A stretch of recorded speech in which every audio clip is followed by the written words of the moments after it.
Come si è vinto a scuola? No, adesso ti dico, andava a scuola e ai contadini, alla riflessione, ai poveretti solo, non aveva più, non aveva definire la riflessione, e i contadini no.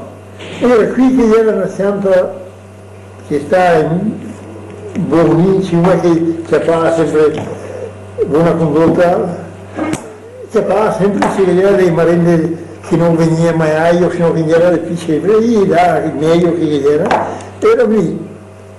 Non era proprio un edificio, ma neanche uno di, ma ci era già bene, era già a merenda.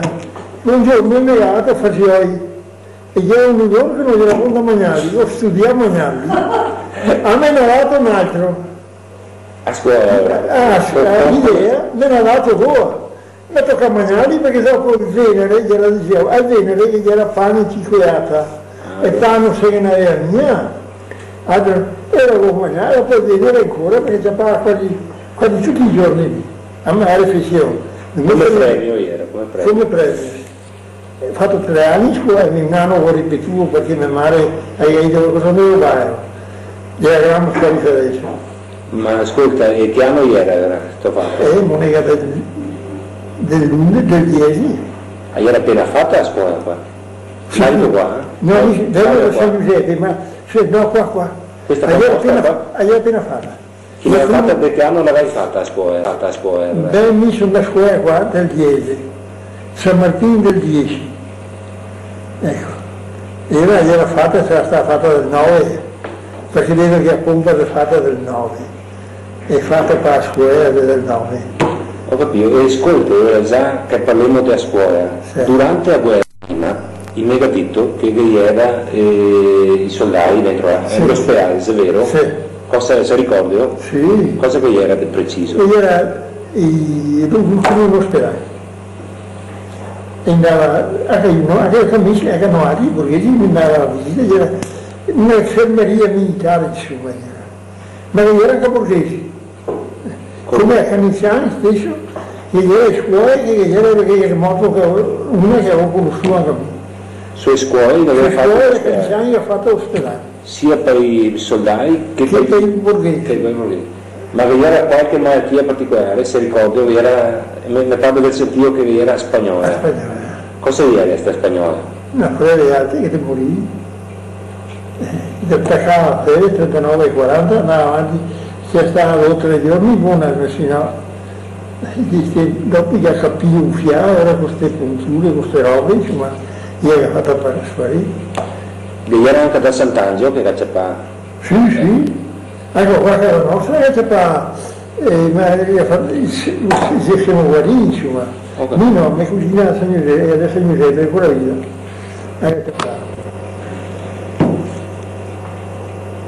E durante la prima guerra si è venuto delle bombe qua, se ricordo io.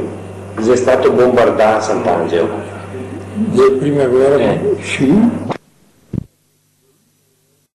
Niente, cioè, lo dico, si inizia con la rana del terreno, che questo procedimento qua l'ho fatto dal 20-25 giugno cioè entro il 10 luglio.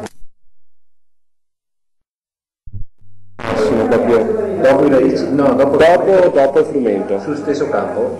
Sul stesso campo, dopo aver trebbiato il frumento, ti semini teari e ti prepari il terreno per radicio. Dopo la ratura, che sarebbe una leggerissima continuazione, soprattutto secondo la mia esperienza, diciamo, con sostanze potassiche, cioè potassa e fosforo. Il percentuale dipende dopo dal terreno. Ma con concimazione? Minima comunque come concimazione. Sì, perché minima? Perché la radice non ha da essa, che non so, non deve avere una grossa concimazione azotata, perché fa, non so, io lo definisco così nobile, cioè fa tanta foglia, poco cuore, le conseguenze dei primi giassi viene fregamese, insomma. Se meglio non massisse. Sempre anche una volta ora. Era così. Beh, una volta perché altro. Era proprio a conoscenza. Ma allora, secondaria qui, non la posso rovinare, perché dal nord si metteva qua. Comunque, a differenza della prova che veniva, gli è ancora novio e se buscherà subito dove si mette in bianco e vede tutti quei cuori maschi. Però ecco, questo è quello che la fa notare, che una volta che aveva un tipo di radice diverso. Ah sì? Cioè adesso se arrivai, cioè che se arrivai a una semessa abbastanza perfetta, forse perfetta vorrei dire. Noi altri che avevamo ancora da camminare abbastanza prima di arrivare a questo. Una volta che aveva un tipo di radice che faceva, non era robusto, era forse tra il precoce, tra il medio precoce, noi che aveva una sono tanto d'accordo però. È stato perché ti dico che non soltanto o almeno mi risulta che adesso si fa le tocche fare ogni 15 giorni dei trattamenti per i radicchi, no? Che costano 60 euro. Ma quello non c'entra per il ghiaccio o per il tipo di semente, quello c'entra perché una volta o non che era o forse non si conosceva, cioè non so adesso, un certo tipo di malattie. E questo sarebbe marciume, ma non c'entra, cioè, secondo me non c'entra da semessa, c'entra da il terreno. Ma come mai che tutti si lamentano di questo marciume di costretti? Diciamo che secondo me non mi risulta che facesse trattamenti, no? Secondo me dipende anche da piovosità che c'è negli ultimi anni, che negli ultimi anni appunto verifichiamo dei grossissimi acquazzoni, dei grossissimi piovoni che c'è dell'acqua che ristaglia nel terreno, di conseguenza sta acqua ferma, per me è questo, non è solo questo, c'è anche delle consumazioni sbagliate, oppure fognature, fogna, roba, cioè, il terreno diciamo che viene messo in condizione di portare delle malattie a radici, se cerca di rifarsi con dei prodotti antimacciume insomma.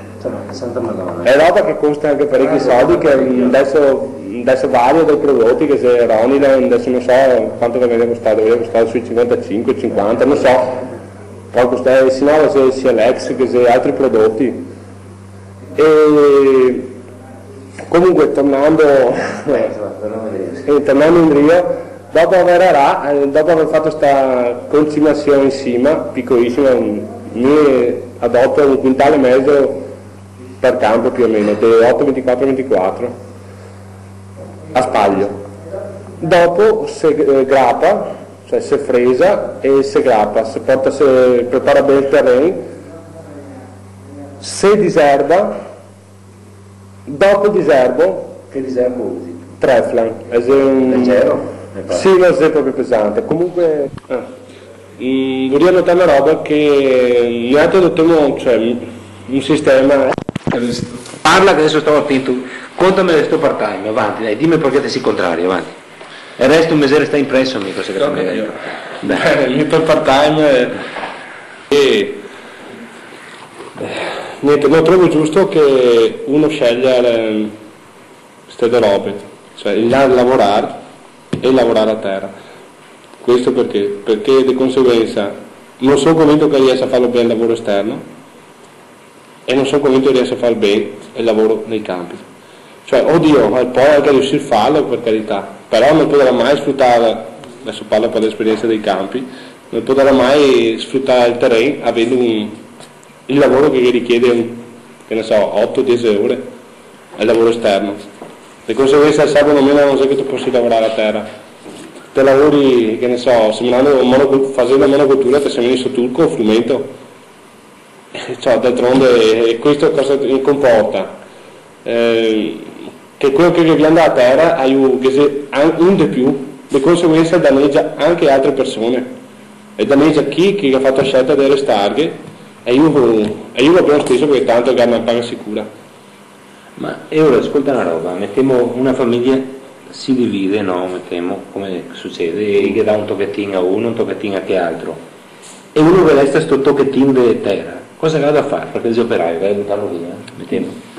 Come se ecco per il discorso, tante famiglie. Ecco, non so che sappia tanto delle leggi che c'è, comunque mi pare che sia una legge ben precisa che nella famiglia rurale, cioè se c'è un figlio di questo genitore che ha del terreno che decide di fare una scelta cioè nei confronti del lavorare a terra.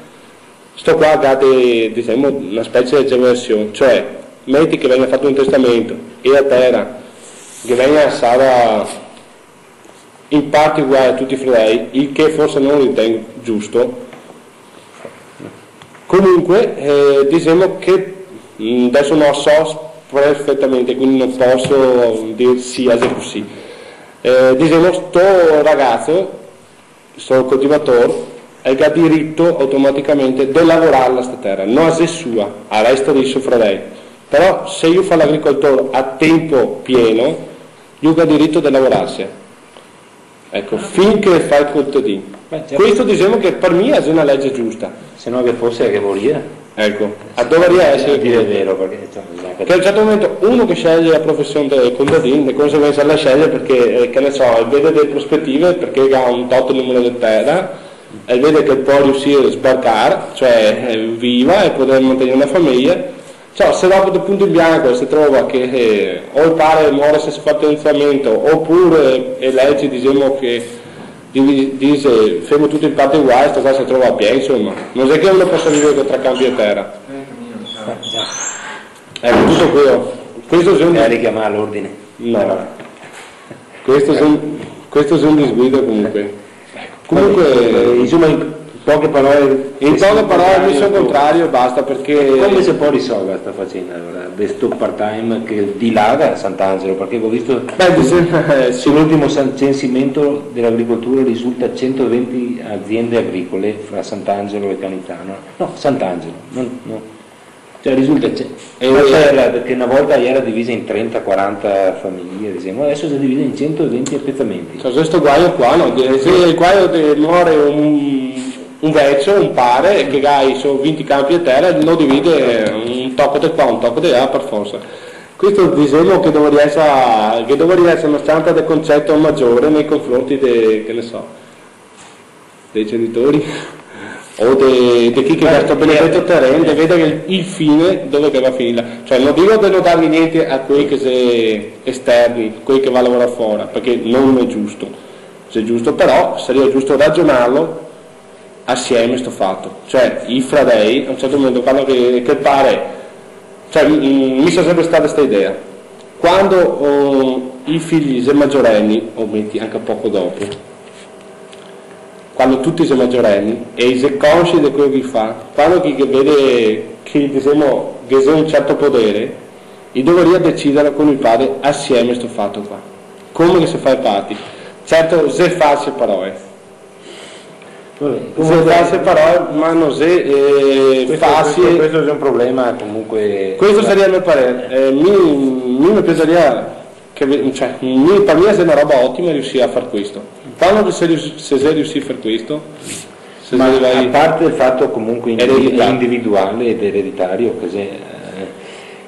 come legislazione, come organizzazione politica dell'agricoltura, diciamo, cosa puoi fare per risolvere un po' questo problema del part-time? Perché è un dato di fatto che ormai c'è, insomma, il reddito delle proposte, insomma, non lo so, è vero, basta che trovate anche ma certo, i ferrovieri là sul cantone e ha il campo di terra e mette, cioè, non si fa, cioè, secondo te che delle proposte oppure è una situazione che resterà così sempre? Ma penso che resterà sempre, che quello che ha il campetto di terra lo avrà sempre, insomma.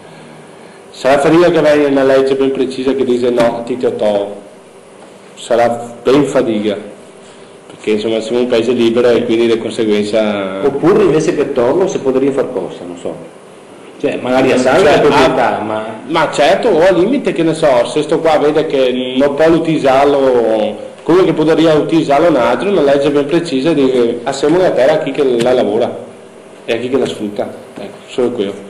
Solo una legge così può essere fatta, che sia ad esempio, cioè non so né articoli né cose né come, si sente, si chiacchiera, che dovrebbe essere una legge che dice e terre incolte, e dovrebbe, cioè se uno fa richiesta per diritto di legge dovrebbe cooperative però. Non so, cioè, oppure un'azienda riconosciuta, insomma, efficiente, dovrebbe avere diritto. So che abbiamo richiesto anche in tanti altri posti, so che gli di terreni mi richiesto altri individuali. Beh, lui personalmente gli andava all'ispettorato agrario, so che mi aveva due cose in faccia, si può dire. Vabbè, questo. Ecco.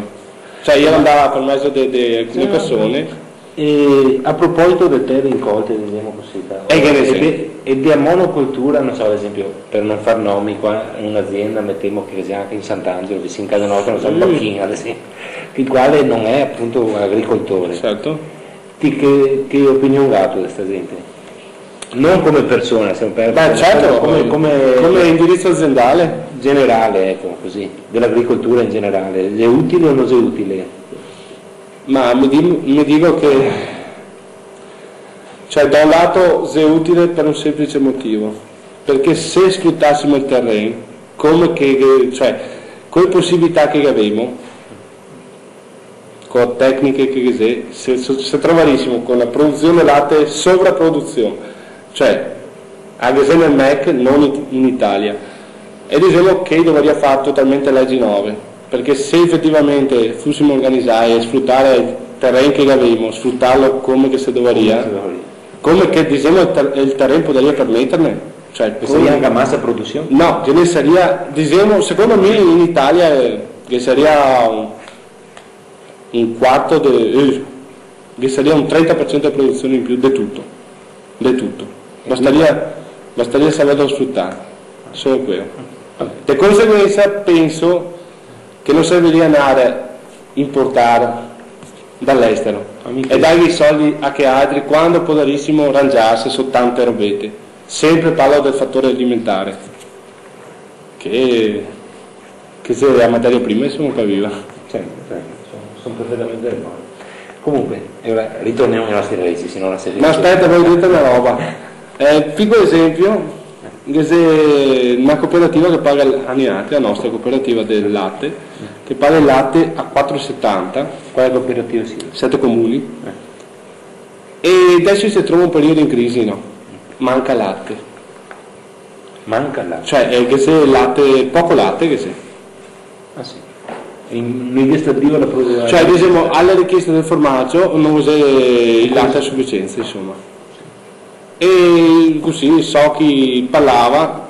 Lo compra in Germania. Chi parlava di comprarlo, però a un certo momento dice: perché mi mandano a comprarlo a 650 lire? Preferimo perdere dei clienti, insomma. Vale se è giusto, perché noi ad aumentare il latte qua in Italia, oppure che ne so, queste cooperative, riuscire diciamo, aumentiamo 50 lire il latte, garantito che insomma a un certo momento te invogli un fiattino di più che il poro cane contadino, a dire, ma sì, teniamo una vacca in più, 2 vacche in più, così vedo che ho un reddito anche superiore, no, bisogna bloccarsi, importare il latte se è necessario, o se no non pagare lo stesso il latte, cioè se... Insomma, c'è problemi anche questi, perché diciamo paradosso, questi sono problemi perché un giovane che vuole stare sulla terra dice che prospettive c'è che ho, chi mi dice no, preferisco andare a comprare all'estero, oppure adesso non vede come si dice, l'incentivo per abbattere i capi dalla questo è tutto un controsenso qua in Italia, i primi dei soldi per i vedei, cioè fin in primavera insomma gli dava, adesso non mi ricordo perché adesso sui 40.000 lire a capo, insomma, per vitello, quello che praticamente che ti tieni stare per 6 mesi. E adesso cosa fai? Se devi approvare una legge, no, se già sta approvata, gli dà 1.150.000 a capo, diciamo, capo lattifero, cioè quello che produce latte, e abbattendo, di conseguenza non consegnando più latte, insomma, nell'azienda adesso non so precisamente, per un 3 anni non ti dovresti più consegnare latte a una cooperativa, cioè a una cooperativa, ti sotto azienda non ti devi più produrre latte, quindi eliminare completamente le vacche. E ora, uno che dice mi faccio sta scelta, ma che tutte queste leggi qua, prima ti dà soldi per impiantare vide, dopo ti dà soldi per cavalli, prima ti dà soldi per i vedei, dopo ti dà soldi per comprare vacche. Insomma, diciamo che andiamo avanti con tutti i controsensi. Guarda, Era che soddisfazione c'è? bisogna che ritorni in Rio perché... Si è fermato? No, va benissimo, adesso sta registrando, evidentemente è l'attacco che non funzionava. No, se no non finisce più che sarebbe discuta anni e anni sulla problema dell'agricoltura, specie qua anche con un giovane che è uno dei pochi, o no? Beh, qua a Sant'Angelo siamo in due appunto. Chi? Mi e Renzo Dotto. Canizzano? Sì, Canizzano questo. Esatto. E dopo che c'è che altri... Dopo che c'è altre persone, diciamo età un pochettino superiore a 4-5 anni di più, che c'è Volpato, Renato, dopo altri che secondo il Bazan, cioè già se va a un'età superiore. Ho capito. E ora ritorniamo comunque in Rio ai nostri radici, adesso abbiamo visto che funziona, è una cosa giusta da sentire anche io. Cioè il parco dobbiamo fermare a...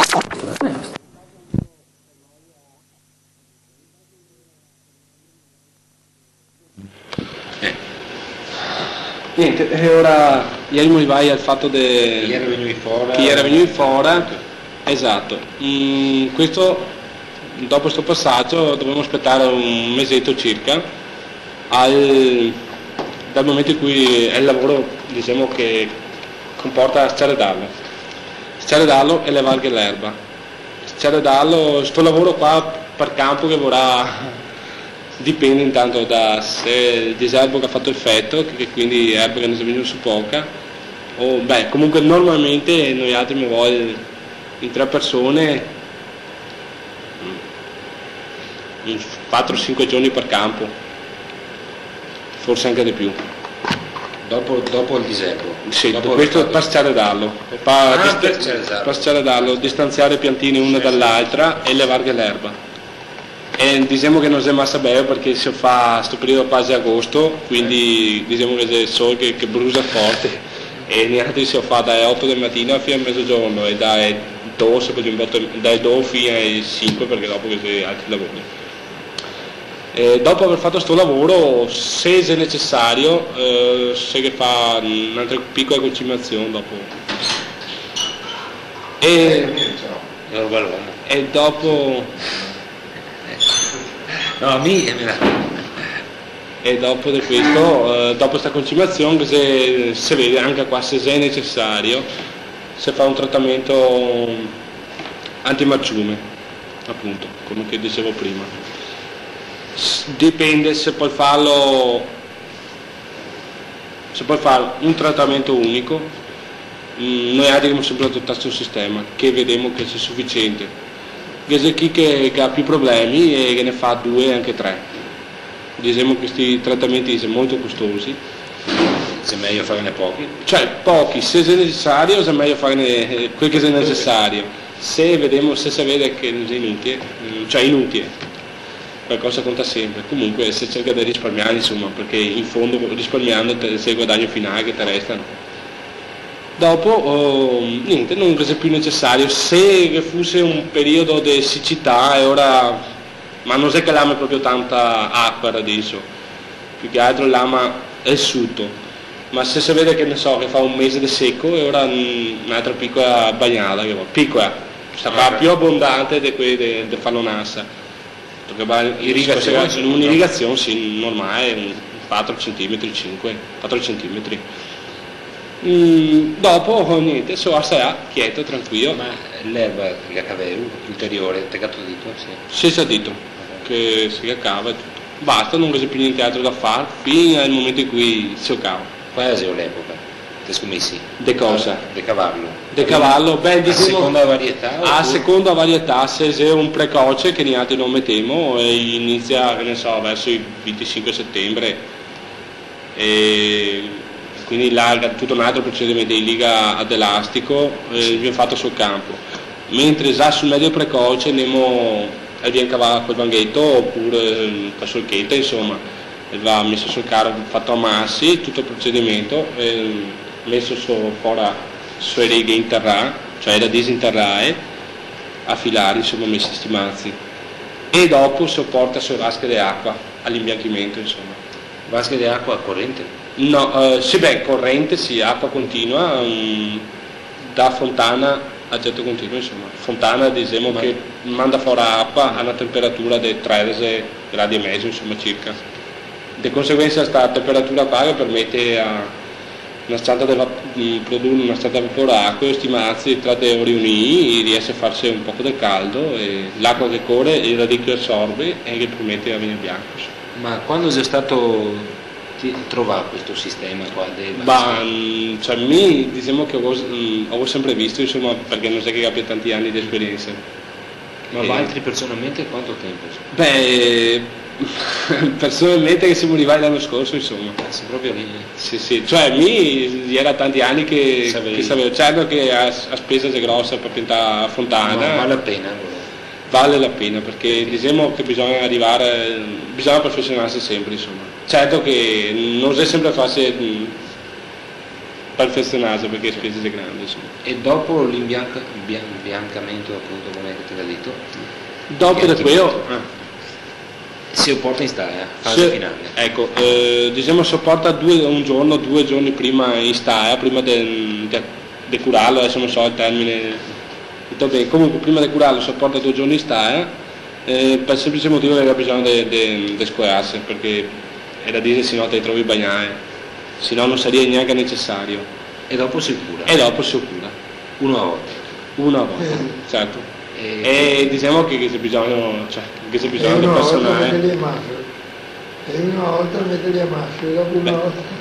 Questo non so, gli ero arrivato il discorso dei massali e metterli fuori. Sì. Comunque questo vale anche per i tardivi, insomma. Gli altri che avevamo solo tardivo e basta. Iniziamo ai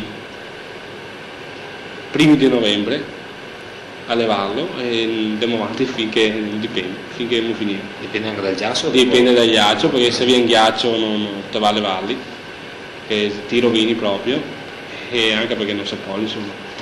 E tutte queste lavorazioni ti dici che malgrado tutte queste lavorazioni ti riesci a rendere questo che avevo fatto un calcolo che avevo fatto 2 anni fa, adesso forse devo ancora calcolarlo vedendo che è ancora meglio. Comunque 2 anni fa calcolavo che un chilo di radicio si pari a un'ora di lavoro, insomma.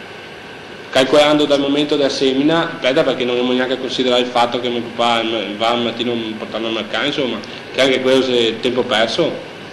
Cioè, ma conviene un reddito finale. Non conviene darlo a un commerciante o non convegneria ancora meglio, secondo me, organizzarvi o altri come produttori, fare un'associazione di produttori, venderlo? Ti dirò che vuole anche tempo a disposizione, perché o si fa un mestiere o si fa che altro, insomma, quando uno lo produce si ben fatica che abbia il tempo di riuscire a venderlo, insomma, cioè di andare a portarlo, venderlo al dettaglio, venderlo a quello che lo consuma, insomma.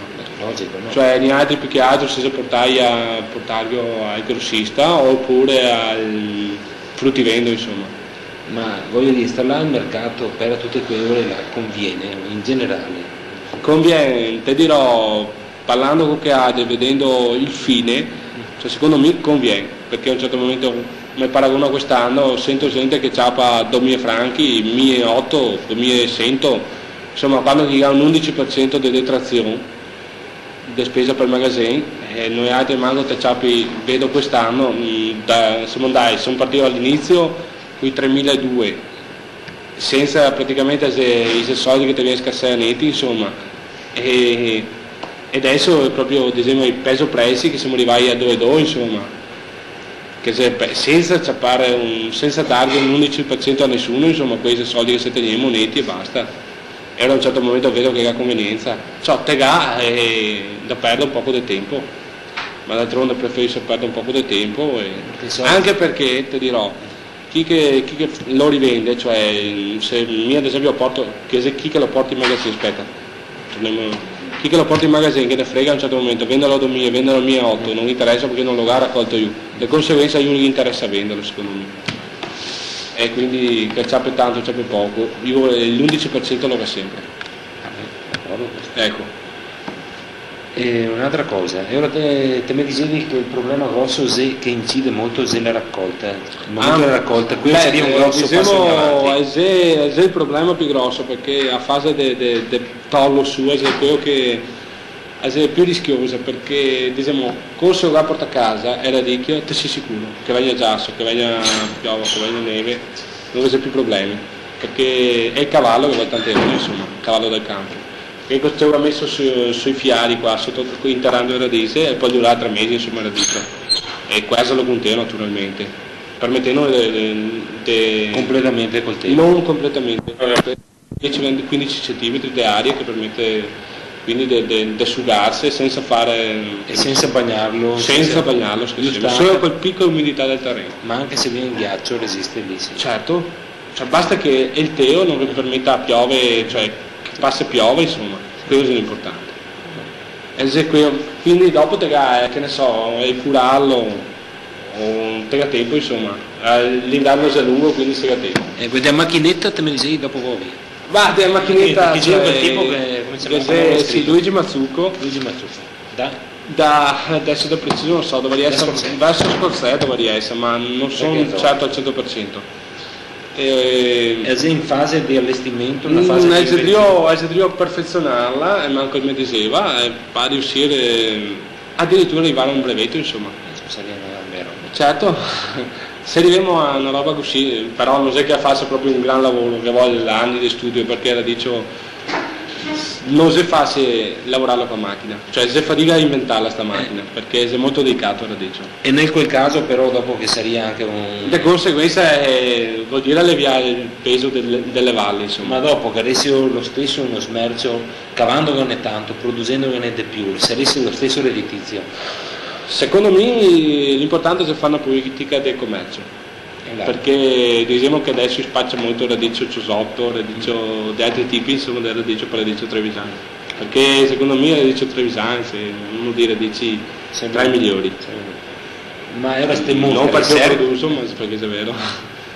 Ste mostre che fa servono o non servono? Ma sono convinto che serva, c'è tutta pubblicità in fondo, anche perché lo merita il suo mostro radice.